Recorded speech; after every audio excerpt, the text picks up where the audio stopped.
Hello नमस्कार दोस्तों, कैसे आप सब। ये दोस्तों बनारस हिंदू विश्वविद्यालय जो है यूनिवर्सिटी, वहाँ पर वैकेंसी निकला हुआ है नर्सिंग ऑफिसर का, लैब टेक्नीशियन का और मेडिकल ऑफिसर का। आज उसके बारे में बात करेंगे यहाँ पर फुल डिटेल जानकारी, क्या क्या क्वालिफिकेशन चाहिए और कब फॉर्म आएगा नहीं आएगा, ये सारी बातें यहाँ पर जानेंगे। सबसे पहले पेपर का कटिंग है यहाँ पर, और कुछ न्यूज़ का भी मैंने स्क्रीनशॉट किया है, वो भी यहाँ पर देखेंगे। बीएचयू अस्पताल में शीघ्र होगा बहाली, यानी 2026 का है। ये कल का ही न्यूज़ है, ठीक है, एक दिन पहले का है। 530 पद पर भर्ती होना है, जिसमें यहाँ पर दिया गया है कि यहाँ पर 200 जो है से कि लैब असिस्टेंट पर, एक मिनट, यहाँ पर 200 पद जो होगा लैब असिस्टेंट का होगा, और नर्सिंग ऑफिसर का यहाँ पर 300 होगा, और मेडिकल ऑफिसर का यहाँ पर 30 पद होगा टोटल। ये यहाँ तो ये पेपर का कटिंग आपको देखने को मिलेगा, इसमें क्लियर दिख भी नहीं रहा होगा। यहाँ पर मैंने यहाँ पर निकाला है पेपर, जो न्यूज़ है वहाँ यूपी तक का, उसमें भी यहाँ पर दिया हुआ है कि यहाँ पर जो बीएचयू अस्पताल है उसी में एक बीएचयू में ही एक है सुंदरलाल अस्पताल और ट्रामा सेंटर, उसमें बहाली आने वाला है, ठीक है। इसके लिए प्रक्रिया जो है कि बहुत जल्दी शुरू करने का तैयारी किया गया है। ये तो ये माना हुआ बात है कि अगर वैकेंसी निकलता है तो स्वास्थ्य सेवा को बेहतर करने के लिए निकलता है। ये सेम उसी वाला यहाँ पर लिखा हुआ है।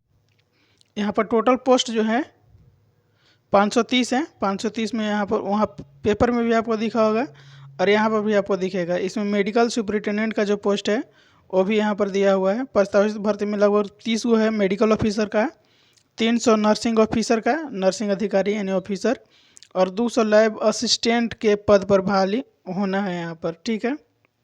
ये तो आपको मिल गया। इसका एडवर्टाइजमेंट अभी जारी नहीं किया गया है, बहुत जल्द जारी किया जाएगा। आप लोग तैयारी में लगे रहिए, क्योंकि एग्ज़ाम वाइज का बहुत जल्दी होता है। और इसमें क्या क्वालिफिकेशन चाहिए उसके लिए हम लोग एक जो पीडीएफ अभी शुरू में देखे थे उसके बेसिस पर हम लोग देखेंगे।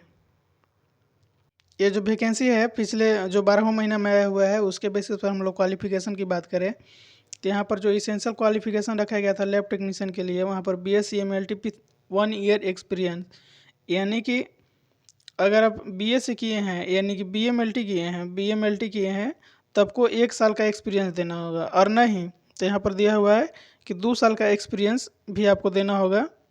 डिजायरेबल में था ये, और में भी आपको, और यहाँ पर एक और करके यहाँ से देखिएगा तो दिया हुआ है कि 1 ईयर प्लस DMLT के बाद 2 ईयर का एक्सपीरियंस आपको देना होगा, यानी कि BMLT के बाद 1 साल और DMLT के बाद 2 साल का एक्सपीरियंस। ये लोग तो बहुत लोग फॉर्म ये भरे भी होंगे, तब मैंने वीडियो नहीं बनाया था इसका।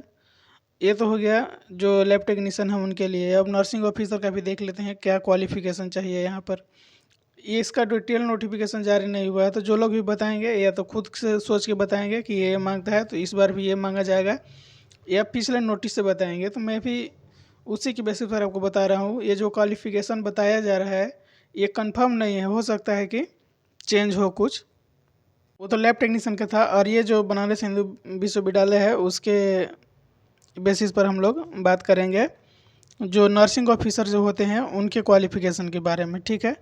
तो यहाँ पर नीचे आएंगे तो इसमें लाइब्रेरी बहुत सारा पद पर वैकेंसी आया हुआ था पहले भी। यहाँ पर चीफ नर्सिंग ऑफिसर का है, नर्सिंग सुपरिटेंडेंट का है, लेकिन हम लोग नर्सिंग ऑफिसर का देखेंगे तो लेवल 7 का पेमेंट उसमें भी है। 44,500 से बेसिक पे आपको स्टार्ट होगा। यहाँ पर जो एज लिमिट दिया हुआ है 30 साल, ये आपको मिलेगा, और OBC वालों को 3 साल, और SC ST को जो छूट मिलता है 5 साल, वो आपको मिलेगा इस भर्ती में भी, सभी के लिए, चाहे वो किसी भी पोस्ट हो, लैब टेक्नीशियन हो, मेडिकल ऑफिसर हो या नर्सिंग ऑफिसर हो। नर्सिंग ऑफिसर के क्वालिफिकेशन की बात करें तो पहला मांगा गया है कि BSc नर्स होना चाहिए नर्सिंग में, प्लस में नर्सिंग से आपको जो रिक्वेस्ट होता है काउंसिल से रजिस्ट्रेशन वो आपको चाहिए, या तो पोस्ट BSc नर्सिंग वाले जो होंगे वो भी अप्लाई कर पाएंगे।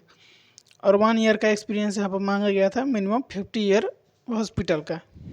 यहाँ में दिया गया था कि डिप्लोमा यानी कि GNM वालों को दिया गया था कि जो GNM किए होंगे वो भी फॉर्म को भर सकते हैं, और उनके लिए यहाँ पर एजुकेशन क्वालिफिकेशन दिया गया था कि मिनिमम 50 बेड के हॉस्पिटल से उन लोगों को भी एक्सपीरियंस मांगा गया था, लेकिन यहाँ पर 2 साल का एक्सपीरियंस मांगा गया था, और जो यहाँ पर है 1 साल का एक्सपीरियंस।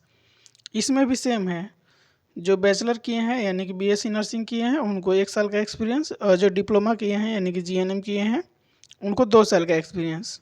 और पोस्ट बीएससी नर्सिंग करने का मतलब है कि बीएससी नर्सिंग कर लिए हैं, जीएनएम के बाद होता है, तो उनके लिए भी आपको 1 साल का एक्सपीरियंस ही देना था। एज लिमिट यहाँ पर देख सकते हैं, यही एज लिमिट है। और जब भी वैकेंसी आएगा तो उसका डिटेल वीडियो बनाया जाएगा, आप लोग जुड़े रहिएगा चैनल से। बाकी जानकारी इतना ही है। और बिहार में जो लैब टेक्नीशियन का वैकेंसी आया है उसको भी क्लियर कराने का प्रयास किया जा रहा है हम लोगों के सीनियर द्वारा, या जो भी पैरामेडिकल के अध्यक्ष अभी बनाया गया है उन लोगों के द्वारा। आज भी उसका नोटिस आया था ग्रुप में, लेकिन पुख्ता सबूत और डिटेल नहीं होने के कारण वीडियो नहीं बना पा रहे हैं। इस वीडियो में आप बस इतना जान लीजिए। नमस्कार।